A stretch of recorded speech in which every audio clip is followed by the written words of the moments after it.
Attorney General Nandlall strongly pushed back against the U.S. State Department's annual International Narcotics Control Strategy Report, INCSR, which accused Guyanese law enforcement of bribery and corruption and cited nepotism in public institutions as undermining the fight against narco trafficking and money laundering. Nandlall argued that the report contradicts the findings of the Caribbean Financial Action Task Force, CFATF, which he said is the authorized body for assessing anti-money laundering and countering terrorism financing in the region. Guyana's credential on the AML CFT front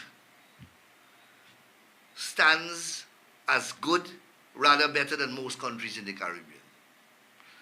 And we are committed to continue to work to ensure that our system remains insulated from these threats. We could never reach perfection. He said, Guyana's made considerable progress winning the Best Case Award in the Caribbean for its anti-corruption efforts, particularly in the ongoing case against former Assistant Commissioner of Police Calvin Brutus. Once we have evidence of corruption, in particular in relation to public officials, actions are being taken and will be taken.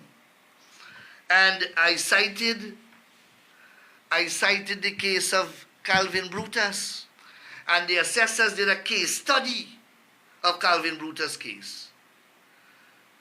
They examined the allegations and they examined critically the investigation that was done, the advice tendered by the Director of Public Prosecutions, and the charges instituted.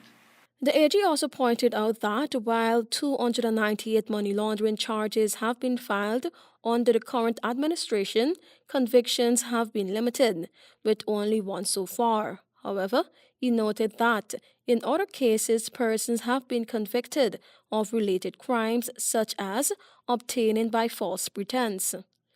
On drug trafficking, Nandlall highlighted the work of the Customs Anti-Narcotic Unit, CANU, which he said has made several major drug busts over the past year. He also noted enhanced training for law enforcement and personnel at the office of the DPP. According to the U.S., the local gold mining sector remains a high-risk area, with gold smuggling being used to facilitate money laundering by disguising illicit funds. The AG responded by referencing the 2024 U.S. sanctions against members of the Mohammed family and their companies, as well as Permanent Secretary May Thomas, who was sanctioned over allegations of bribery. Nandlall said the U.S. report failed to incorporate critical information previously provided by Guyana during consultations.